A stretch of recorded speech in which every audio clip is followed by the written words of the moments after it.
Hello everybody, Captain Marty here. Tuesday, August the 4th, following up on a day where we didn't get anybody offshore fishing, but got some other stuff going on. I'll tell you about what to expect when we get back to fishing. Tell you what's going on in Ocean City for the big Marlin tournament, and we'll talk about a good drum bite back in the sound. So stay right where you are, and I'll be right back. Experience why the Oregon Inlet Fishing Center is known as the fishing capital of the world. Drop a line with the largest charter fleet on the East Coast and chase tuna, mahi, marlin, cobia, and much more in legendary waters off the Outer Banks. Whether you're headed offshore for the big bite or just enjoying a laid-back inshore trip, the Oregon Inlet Fishing Center has everything anglers need. Expert captains, bait, tackle, fish cleaning services, and even a nice little restaurant overlooking the marina. Located at the north end of the Bass Night Bridge, it's where Outer Banks fishing stories are made every single day. The Oregon Inlet Fishing Center. Play where the big boys play.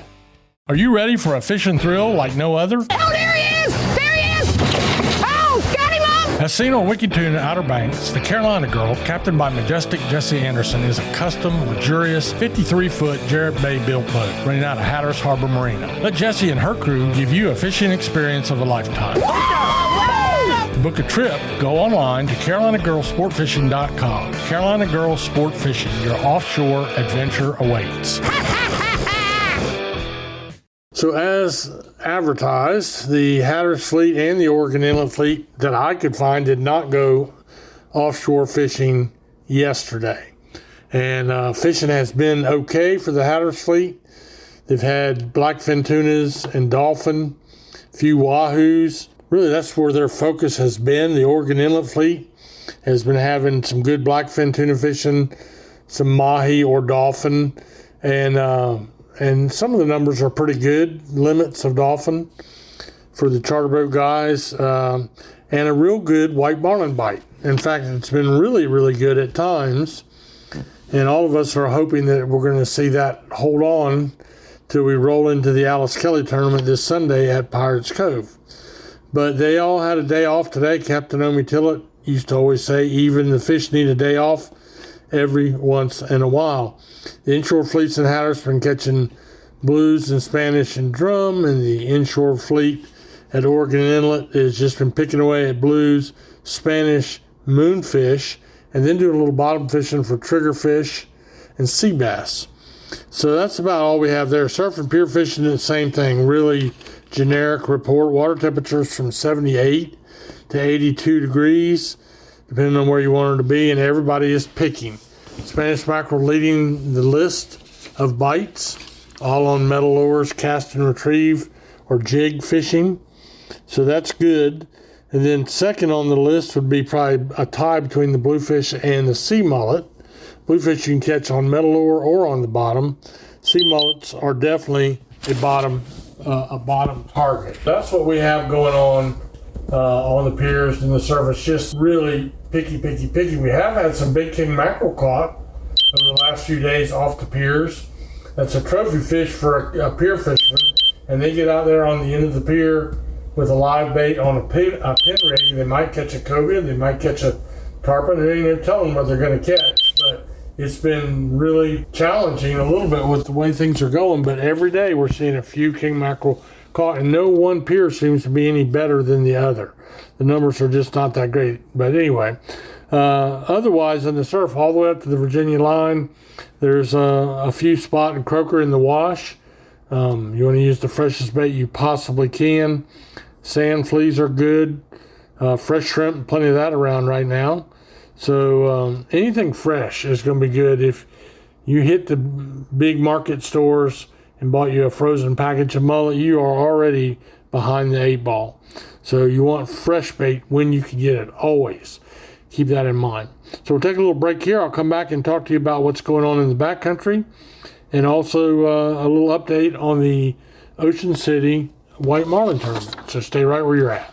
Electricity, something I don't mix well with at all, and that's why I only trust the folks at ELS OBX. ELS OBX offers a variety of services from custom electrical installations to lighting design. ELS OBX has the experience and know-how to complete any job. They're committed to providing the highest quality lighting and electrical installations or service at affordable prices. Visit them online at elsobx.com to get a brighter idea of how shockingly awesome they are. See what I did there? ELS OBX, electrical and lighting solutions you can count on. So we've had a few speckled trout caught on the backside of Hatteras Island, and not a lot of them, but a few. Been a few puppy drum for the waders. That fishing is about like it's going to get. And that means you get out there on an early morning bite, make sure you got some mosquito repellent, put on your old tennis shoes or something with a good thick sole, and get out there and stand in thigh deep water. And man, I tell you, if you got a popping cork, that'd be the thing I'd use. Or maybe you would go out on one of the guide boats or on your own boat and do it that way as well. But that fishing has picked up a little bit, as has the big drum bite out in the Sound. Way more widespread than it was. It's an evening bite, like I've been mentioning each and every day. And over Hyde County way, it seems to be pretty good. So, you know, you can do it on your own or you can do it with a guide. The trick is to get out there in the evening, get up on the edge of the shoals where the drum feed back and forth. And these are going to be eventually going to be the big drum, the great big drum. Right now I'm seeing more yearlings than anything, but heck, it's great fishing. And nothing like catching a big drum on light tackle on a pretty evening out on the Sound. Although we do have a lot of squalls. Most of the squalls I'm seeing yesterday didn't have any lightning in them. That's a good thing. But if you're going to be out on the open water, you do want to pay attention to the ones that do have lightning and be extra Careful. And finally, not a whole lot went on at the 53rd Annual Ocean City White Marlin Open. One of the biggest tournaments in the world. 334 boats registered to fish. $9.9 million in prize money spread across lots of categories. And to win in those lots of categories, you have to enter each one individually. It's kind of how that works. There's some overall categories. There's some specialty categories. But the biggest prize is for the largest white marlin, and none were brought to the dock yesterday. And in fact, only 17 of the 334 boats even went fishing yesterday. Now, they can fish all the way through Saturday, and I hope that they don't, because we need these boats to get back down for our tournaments at Pirates Cove that begin on Saturday evening, Sunday, and all the way through next week. I'll be over there the whole time for all of that. It's a lot of fun. The docks are open. The pavilion is open to the public. You can come. You can walk around. You can buy a meal and bar ticket if you want, but you will have to provide an ID, and you will have to purchase that. It's not open. The bar and meals are not open to the public, but everything else is. So come on out and say hello. I'll have a little media table set out there Tuesday through Friday. Justin Bateman will be over there with me, and come by and say hello. Give us some ideas for our stuff that we do here on this podcast and these fishing reports. So that's it. 17 boats fishing. Got a lot more fishing to do and a lot of money to whack up. The only thing that was weighed yesterday, there was 3 tuna weighed. And because all the other money has not been diluted around other categories, depending on those 3 tunas, each boat must have been in different categories, but one of them, it was worth $230,000. That was the third place boat. The second place boat, he was worth $2.5 million.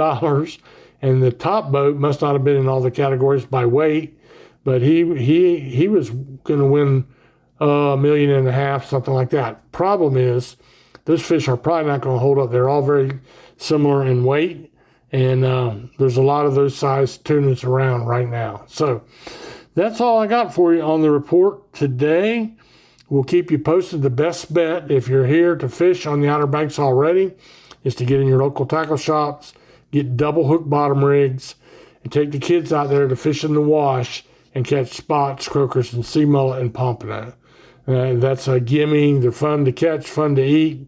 No big deal. Doesn't take a lot of tackle. You don't have to know a thing about fishing, you don't even have to have a fishing pole. You're going to need a fishing pole, but you didn't have to bring one from Ohio. So you can just go in the tackle shop. For $50, they can rent you, they can sell you a really nice rod and reel combo. If you keep the sand and salt washed over the last few years, they'll fill it up with line, put the right rigs on it, and give you a couple backup rigs, and sell you some fresh bait, fishing license if you need it, which you will need it if you're on the beach, and you will not need it if you're on a pier. So why not do something a little bit different and go take the kids fishing? Hope you will, and while you're doing that, I hope the good Lord blesses you richly.